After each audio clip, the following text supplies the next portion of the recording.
This week on Arts InSight, from cross-stitch to center stage. The designer tells us what he or she wants it to look like, and then the costume shop has to realize that. A Cuban-born artist inspired by cultures around the world. The champion, if you will, of those causes to raise the black person to a level of dignity that all men have. A sculptor who transforms stone. My drawings are pathetic sometimes because I see it, but I can't put it on paper. That's not my medium. Chisel and stone is my medium. One of the world's most recognizable names in fine jewelry. We want to look at how Cartier shaped some of the ideas of style, of glamour. And a youth orchestra inspiring the next generation of classical musicians. The orchestras are there to meet the needs of each student depending on their ability and their experience. I'm Ernie Manous, believe it or not, and it's time to get arts in sight.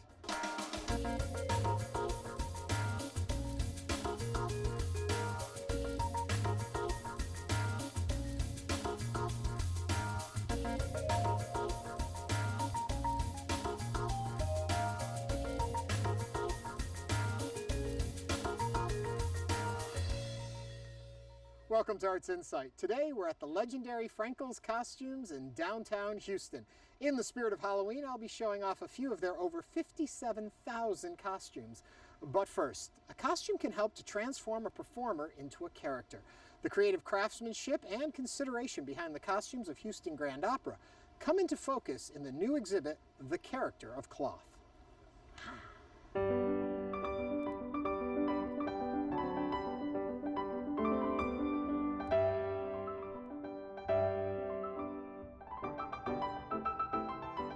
The designer tells us what he or she wants it to look like, and then the costume shop has to realize that, whatever that entails. There's certainly some give and take on it, but ultimately it's up to the costume shop to come up with the creative problem solving that needs to go into getting these to the stage. Sally Reynolds curated the exhibit, and she came up with the idea, which was really exciting. This is the kind of thing I think people sort of take for granted. They don't realize what goes into it, and the opportunity to be able to present it here and have people be able to look at it up close, touch it, touch the costumes is great. So we went to our warehouse and just sort of looked around to see what caught our eye, and caught her eye in particular, and here it is. What I think is really interesting is we actually have a huge range of skills within our costume shop. We're tucked away in the basement of the Wortham Theater, and within that space we have a stitching room with a whole bank of sewing machines, industrial sewing machines. We have a pattern making room with big tables where they can lay out and create the patterns from scratch. So a lot of equipment and a lot of skill, variety of skill crammed into the space down in the basement. So behind me are the costumes from Aida, which was designed by Zandra Rhodes, who's the iconic 70s fashion designer who's still designing today. Bright pink hair and all. So this was an exciting project. I think this really represents what people think of when they think of Zandra Rhodes, and it was really stunning on stage to see. It's a large chorus with, you know, costumes in these bright colors. And then we also have something really very different with the Rape of Lucretia. Those are much more muted, but almost as complicated, but you wouldn't know it just looking at it. You know, it's a simple silk draped costume, but very intricately gathered and very specifically dyed for that production. We also have some costumes from Cenerentola, which are very bright pop colors, and those are particularly engineered, I guess. You know, you have a piece of paper with this flat sketch on it, and the costume shop had to kind of turn that into what is very structural and three-dimensional pieces that really stand out.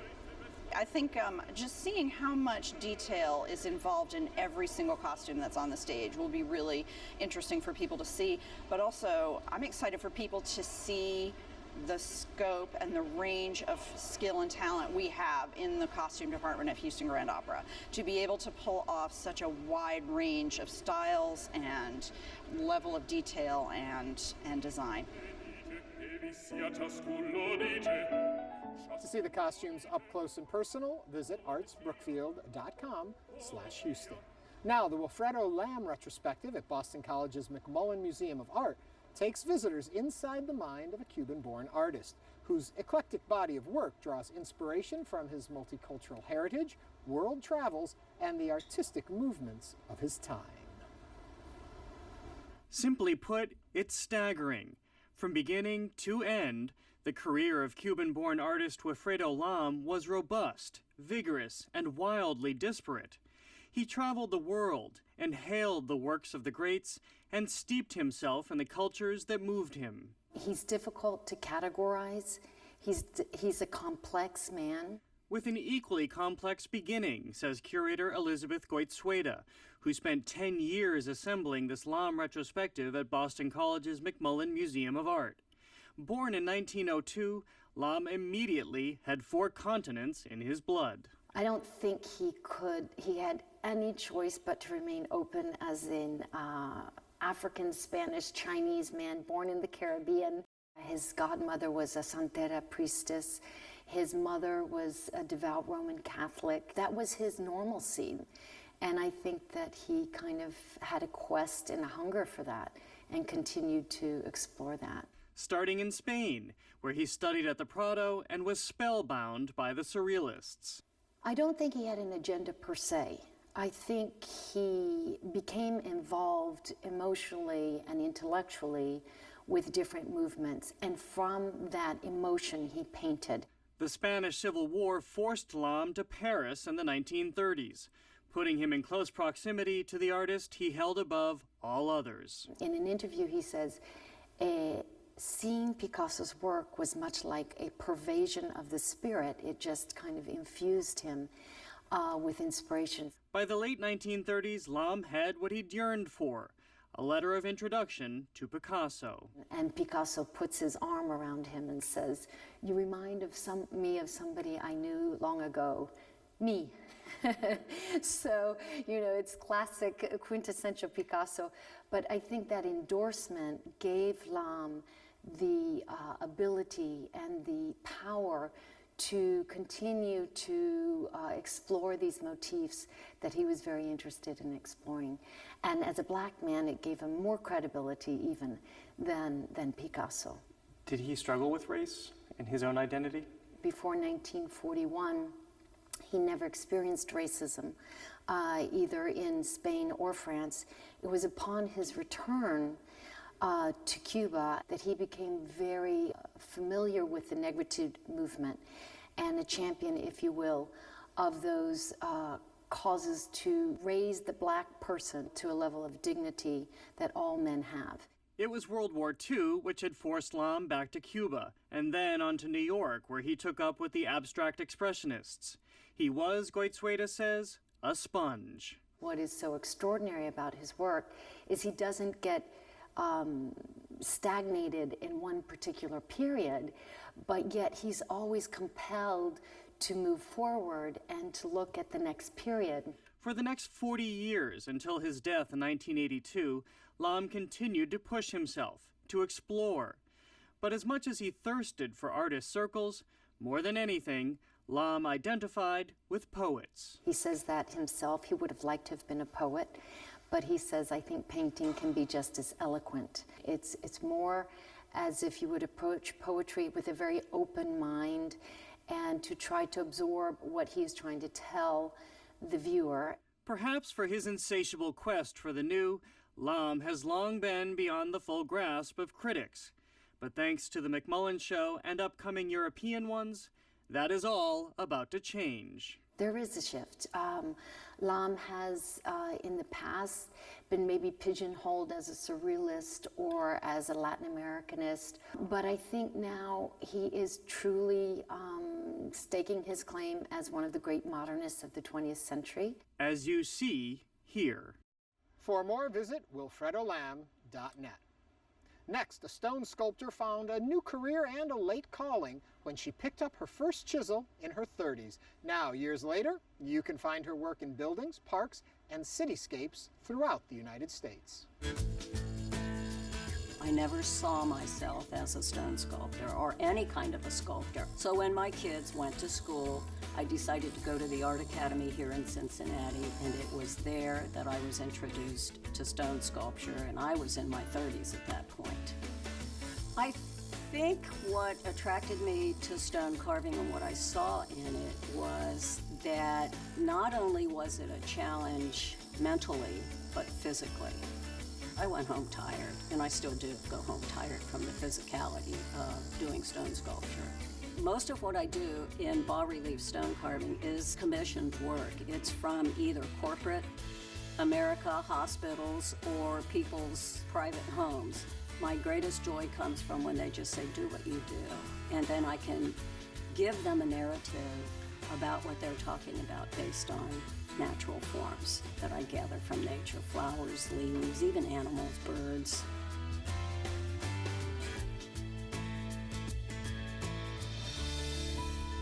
To begin the process, Karen sees the piece in her mind and then must put it on paper for her clients. My drawings are pathetic sometimes because I see it, but I can't put it on paper. That's not my medium. Chisel and stone is my medium. Once I have the drawing, I grid the drawing. It's a scaled drawing to match the size of the stone, and I transfer that drawing to the stone. And then I begin carving. I just take the edge of the chisel and I start outlining the form. Say it's a bird. It'll be like a scratch in the surface where I outline that form. That's gonna pop forward. That's the part that's gonna stick out. So everything surrounding that bird has to come off. Then there's a leaf. Then I have to take everything around that leaf off without losing the other leaves. This is thinking three-dimensionally, so you have to know which things are coming forward and which things are staying back. When I make a mistake, nobody knows it because a leaf can be just about any kind of shape you want to make it. The tools that I use now are all pneumatic, but when I began carving, it was all hammer and chisel like they did in the olden days, but it takes forever to get a piece finished. And so I was introduced into pneumatic tools with a special hammer that's a very small version of a jackhammer in the street. So only the chisels don't lock in. You hand hold both pieces and you guide it. So you're working both hands, both arms at the same time. And you control the amount of pressure that comes through that air hose so you don't take off too much, or you can take off more by having more pressure come through. My stone that I use mostly at this point in my life is Indiana limestone. Most of it comes from Bedford, Indiana. I choose limestone, number one, because it's available. Number two, because it's soft.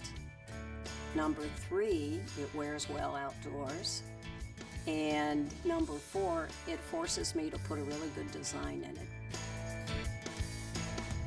SD1, Northern Kentucky's wastewater and stormwater utility, is using art to educate people about our precious resource, water. They commissioned Karen to create 3 sculptures: Water, Gift of the Earth; Water, Source of Life; and Water, Sculptor of the Land. I actually went down to the quarries and I found these huge cores of stone that are probably 36 inches across. And I thought, wow, what are these? And they said, oh, that's just garbage. Those were core samples. They were each 5 feet tall, so we cut them in half. So we had these 4 pieces, and then there was going to be a fountain, so we had to core the centers out. So the title comes from Water, Sculptor of the Land, which the water cuts through the earth and reveals the fossils, which tells the history of the land, how many millions of years ago. And the fossils, some of them are carved, some of them are made out of terracotta clay, and that was a project I worked in collaboration with Alan Nairn, who is a Cincinnati potter now working at the Rookwood Pottery. Having worked with stone for years, Karen has taken on a new medium: clay. I had no idea what I was doing in clay, so I thought, how can I make clay more a part of me and me a part of the clay? So all of a sudden one day it just came to me, why not carve the clay? And then I found out too, because I have essential tremor, that I can't throw and pull clay. I can't throw clay because my hand shakes the whole way up. So I hire somebody to throw a basic vessel for me. And then I embellished it. I add the handles, the decorative handles to it. I add the stuff that make the beak. I focused on pictures. And then the pictures reminded me of birds. So now all I do are these vessels in clay that are birds. And once I figured that out, and I liked that I had this carved clay vessel, then I thought, something's not right. So then I decided I'll carve a base for it out of limestone. So then I brought my stone carving back into it. So now I'm conflicted between carving and making clay. But I found a way to keep the stone carving into my life by creating these vessels. So that's how that all got started. And right now, the clay vessels are just occupying all my time. I can't imagine not doing this. I mean, the only way I won't do this is if I'm dead, because this is what I feel like I was born to do. It is my passion, and I think that's what my legacy is, to just fulfill your dreams by doing your passion. Follow your bliss. For more of Karen's stone sculptures, visit KarenHale.com. As one of the world's most recognizable brand names, Cartier continues to innovate the world of fine jewelry. An exhibit at the Denver Art Museum in Colorado focuses on the craftsmanship that has become known for the company's first 75 years. The gallery has been transformed into a wonderful and colorful jewelry box.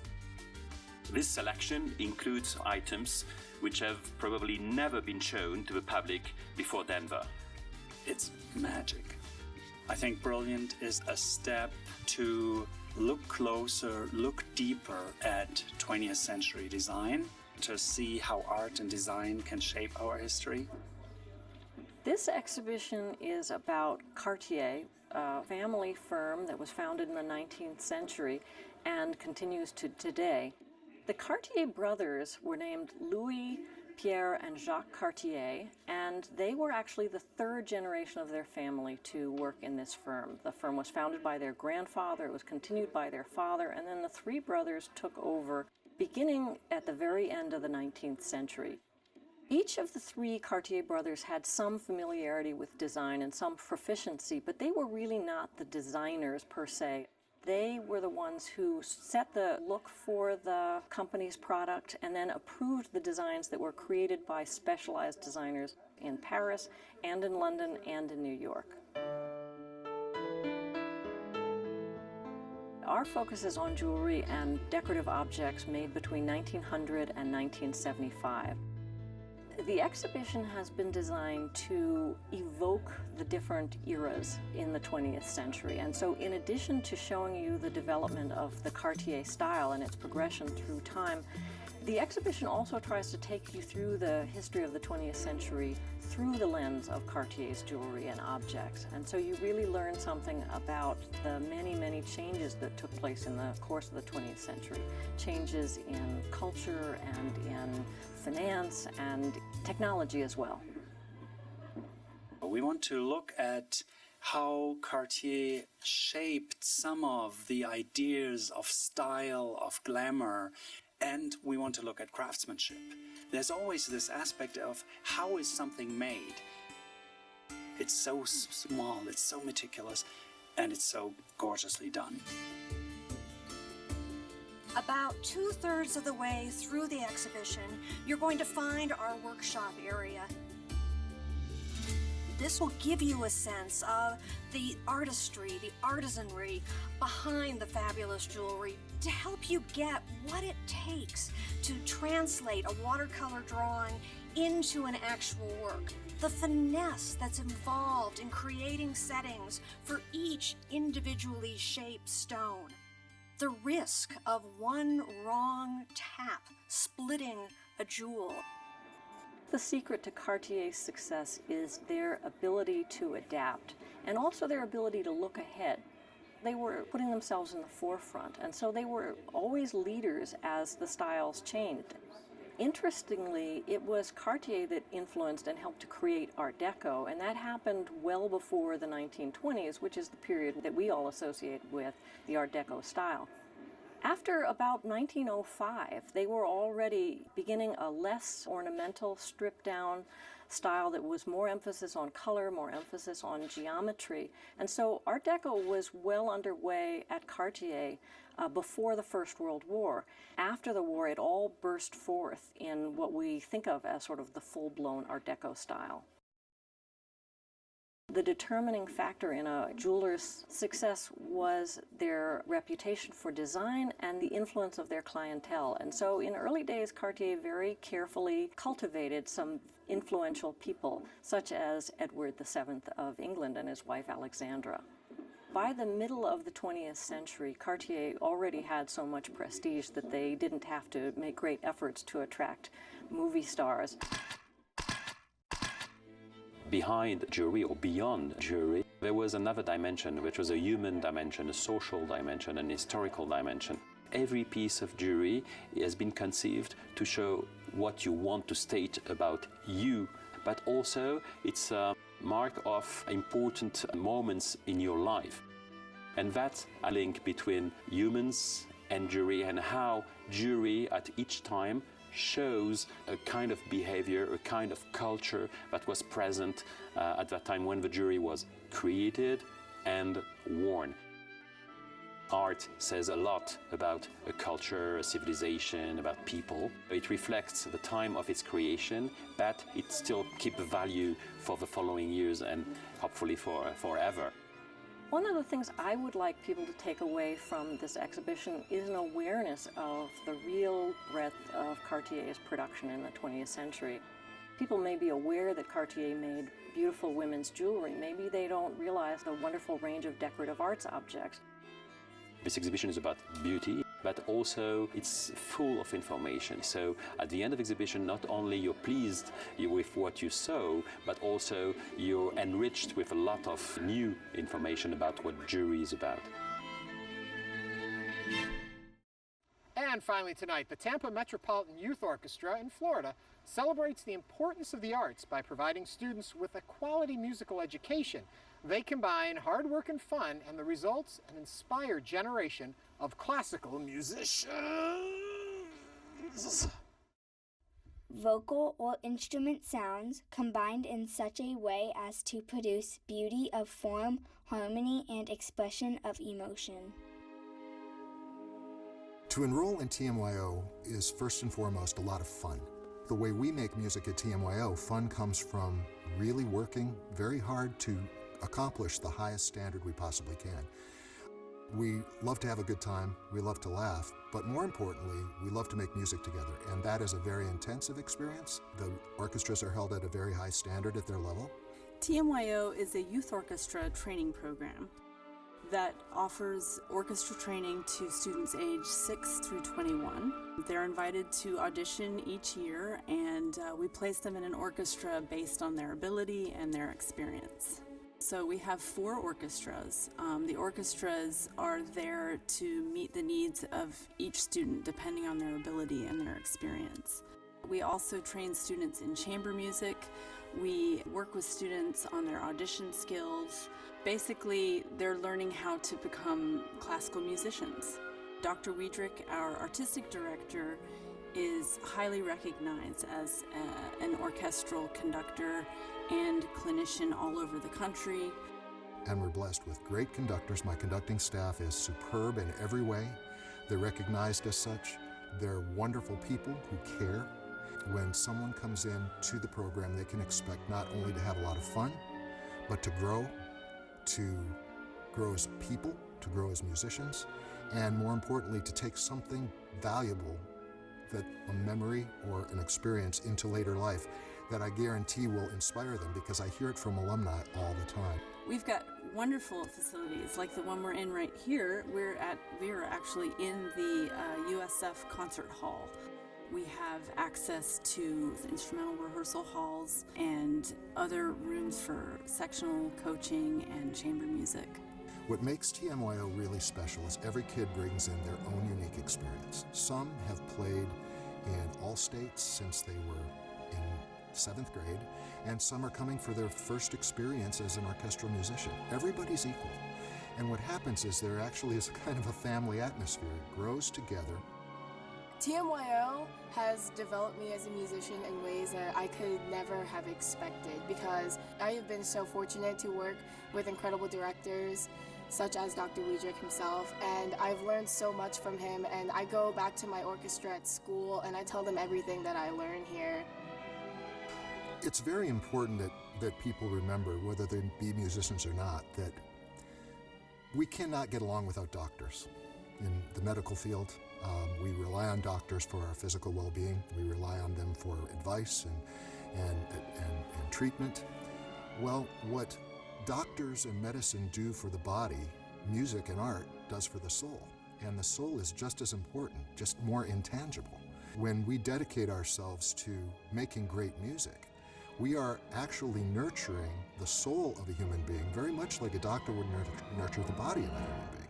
And I think that's very, very important that people understand that both are equally valuable and necessary for a society to survive in a meaningful way. It's very clear that across the country, commonly, universities, let's say, with very strong medical schools have very strong art programs, and I think they go hand in hand.